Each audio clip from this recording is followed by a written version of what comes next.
600 साल पुराना है। ये बाबा तलन का मंदिर है। बाबा तलन जी बासनाथ के पुत्र ने।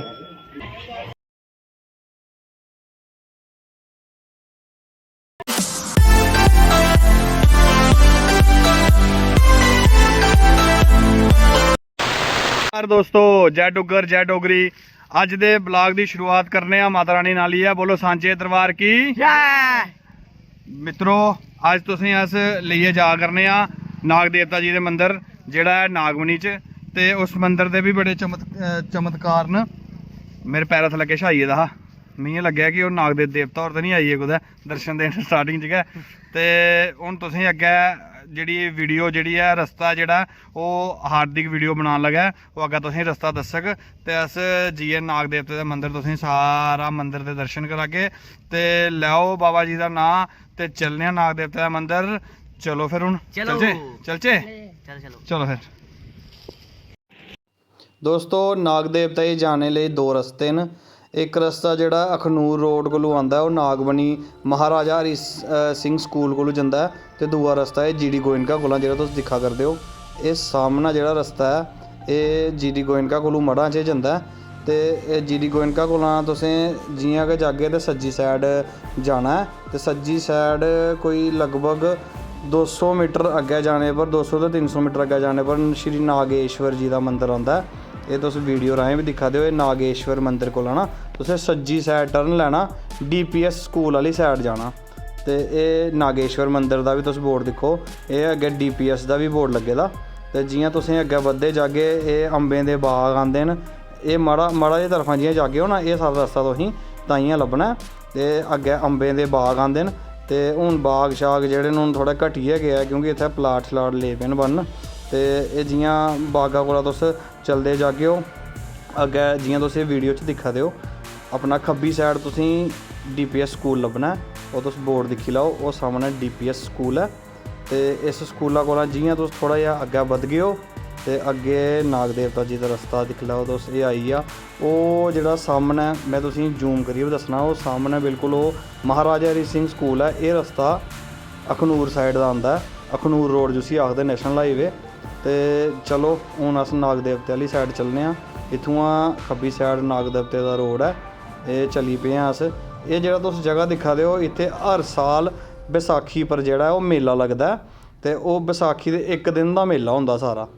ते इक दिन दे मेले विच काफ़ी संख्या होंदी है, इत्थै काफ़ी लोग आंदे न बाबा जी गी मत्था टेकदे ते कन्नै मेले दा जेह्ड़ा ओह् नंद लैंदे न। ते अज्ज ऐतवार है ते गड्डियां दिक्खो किन्नियां लग्गी दियां न, बड़े लोग आए दे होने न, बड़ा रश होना अज्ज अंदर मंदर दा। ते ओह् सामने कर लो बाबा जी दे दर्शन मंदर दा, ओह् सामने मंदर आई गेआ। एह् जियां जियां अस अग्गें बधा दे आं सामने मंदर है बिल्कुल। बोलो नाग देवता जी की जय। तो ये नाग देवता जी का मंदिर तुस दिक्खा दे हो अज्ज मेरे चैनल दे राहें। अज्ज मैं तुसेंगी एक ऐसे चमत्कारी मंदिर च लेई आया जेह्दियां दूर दूर तक्कर जेह्ड़ियां चमत्कार न ओह् फैले दे न। ये सामने मंदिर नाग देवता है बोर्ड लग्गे दा है। तो दिक्खी लैओ तुस रश दिक्खा दे हो, अज्ज ऐतवार है काफ़ी लोग आंदे न, काफ़ी संख्या च जेह्ड़े न ओह् लोग आंदे न इत्थै ते अपने मत्था टेकदे न ते मनोकामना दियां पूर्तियां करदे न।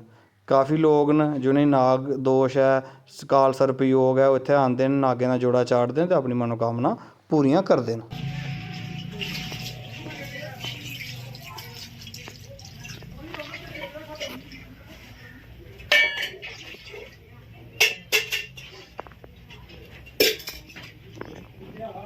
तो अस एह् नाग देवते दा मंदिर आए दे आं ते मैं तुंदी गल्लबात करांग। इत्थै एह् साहिल जी होर न पुजारी न, पुजारी होरें हून फोन आई है शायद।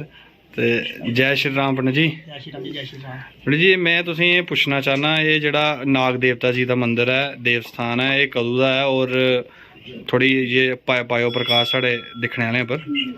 जी ये मंदिर 600 साल पुराना है। ये बाबा तलन का मंदिर है।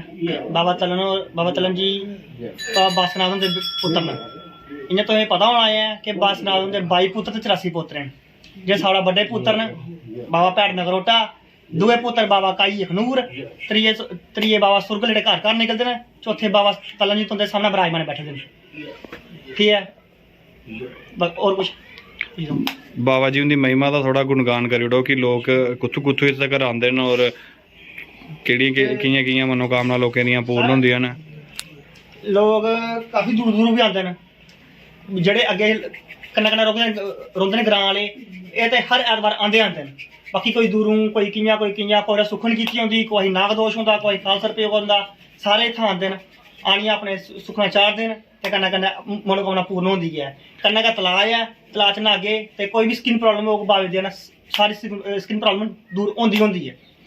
ठीक है साहिल जी, तुसें जिहड़ी जानकारी दी है साढ़े व्यूअर दिखा करते हैं तो मिगी इक्खी है कि लोग इस मंदिर का एक बारी जरूर आंगन, इत्थे आइए मत्था टेकन ते अपनी मनोकामना पूर्ण करन।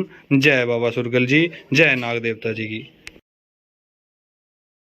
मेरे कन्नै जेह्ड़े दो जागत आए दे हे, हार्दिक ते दिव्यांशु, इन्हें इत्थै लंगर च लाया पूड़ियां दा रज्ज ते हून इन्हें घर आह्लें डंग बचाया। जियां तुसें पिच्छे पुजारी होर भी दस्सा दे हे, एह् ओह् तलाऽ है जित्थै कुसै कोई भी स्किन प्रॉब्लम है, फिंसियां निकली दियां, फोड़े निकले दे, ओह् इत्थै न्हाइयै बाबा जी गी मत्था टेकदे न ते दूर होंदे न उं'दे सारे कष्ट। ते तुसें अज्ज चैनल दे राहें दिक्खेआ एह् नाग देवता जी दा मंदर। अस वीडियो दा करने आं इत्थै समाप्त। जय डुग्गर, जय डोगरी, जय बाबा जी दी।